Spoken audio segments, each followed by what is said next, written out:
At the end of the day, it was about greed and vengeance and getting revenge. 11 Investigates has been tracking a twisted case of kidnapping and murder. The murders of 15-year-old Kamarian Wilder and 16-year-old KyShawn Pittman were fueled by accusations of theft, greed, and revenge. It's a story that involves 11 suspects, countless cover-ups, and a litany of lies. And after 17 months of investigation, a 9-day trial, and deals with some of the suspects, the jury delivered its verdict. Is that a hard decision to make, to strike a deal with someone who's done, I mean, he did beat these kids and hand them over? Absolutely. It is. It's not something that we go into lightly. You're certainly balancing out what are you getting, what are you giving up. How prosecutors built their case without DNA, the offers to those involved to get the truth, and the lingering questions that remain. 11 Investigates the murders of 2 Toledo teens.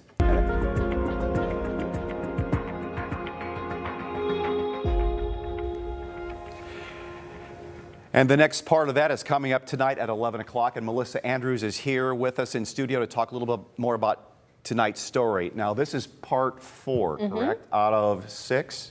Out of 5 pieces, 5 but pieces. we believe that in watching any one of them, you're not going to be left out. You can figure out what's going on. It's been a fascinating series. In fact, I was the revelation I saw this week, we had known that these murders occurred because supposedly the boys had stolen this guy's gun. And it turns out that the guy misplaced his gun. He found it a few weeks after he killed the kid. Who kills kids like that? It's shocking, the whole scope of it. Well, in fact, Brent Kohlhofer, who is serving life in prison for murder, had a drug operation. He thought that the kids had stolen from him or tried to steal from him, or at least knew who did.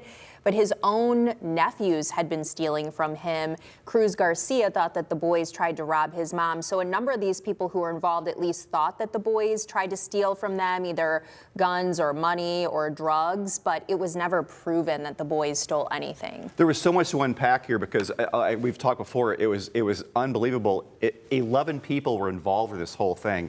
And it must have taken the police a lot of manpower, a lot of hours to unpack that and start piecing together what all happened and then try to finagle these people to give up on the other person and try to find out what really happened instead of lying to the cops. Well, police told me at one point there were 50 people searching vacant houses, looking at surveillance video from people's houses, ring footage.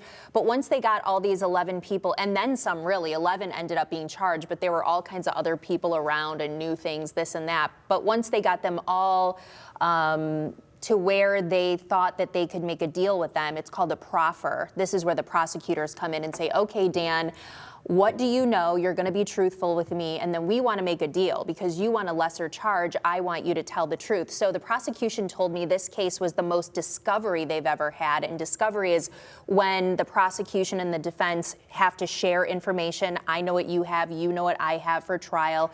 It's the most defendants. And really with these proffers, when they're working with police, okay, police are saying, Dan's telling the truth. What can you tell me? And does the evidence that we have match up with what you're telling me? And I also need to know your role. Were you involved only in the luring? Were you involved in the kidnapping? Or were you involved in the murder? So yes, there's a lot of moving parts and everybody's got attorneys and and people want to limit their culpability in this. They want to limit their role. I'm going to tell you the truth, but maybe I'm not going to give you the whole truth. So it's a lot. So the prosecution lacked some evidence. I mean, they didn't have all the evidence they would have liked to have had to go in, but they still got the conviction. Despite sending more items off to BCI than in any other murder case, either the detectives or the prosecution has worked, none of it came back with DNA. And jurors love DNA evidence. There's something called the CSI effect.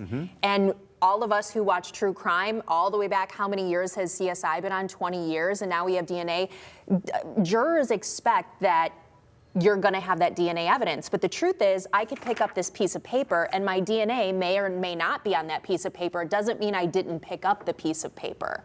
So they didn't have DNA, and what they did was during jury selection, they said, can you overlook the fact that we don't have DNA and look at the evidence that we do have. And that's how they pick the jury. And then as they go through the trial, they explain, here's what we do have.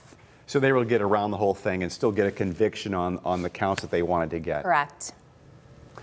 Were these trials all in little pieces, or just the main murder part was one, and these other people, did they do plea bargains to stay out of jail? Yeah, they did, most of them, except Charles Walker and Brent Kohlhofer were the only two that never talked to police. They immediately lawyered up, and then they went to trial and were ultimately found guilty of murder. You mentioned a Crime Stoppers tip. Tell me more about why you thought that was so interesting. Yeah, so that was in yesterday's piece. Real quickly, a Crime Stoppers tip, you know, we always talk about Crime Stoppers in the news. You can actually remain anonymous, and I always kind of felt that at some point someone's going to have to reveal themselves, or else how can you use what they know? But this prosecutor told me this Crime Stoppers tip that came in was very important to actually finding the boys. It's how they found the boys. But that person was able to remain anonymous, so they never got to question the person who told them, look in that house. But that leads to more questions. Who is this person? How did they know? Yeah. So much more to learn from this. I'm looking forward to part 4 coming up tonight at 11 o'clock. Thanks so much, Mel. So be sure to join us as we piece together the puzzle tonight at 11, or watch on demand now. Just download WTOL 11 Plus on your TV and watch for free.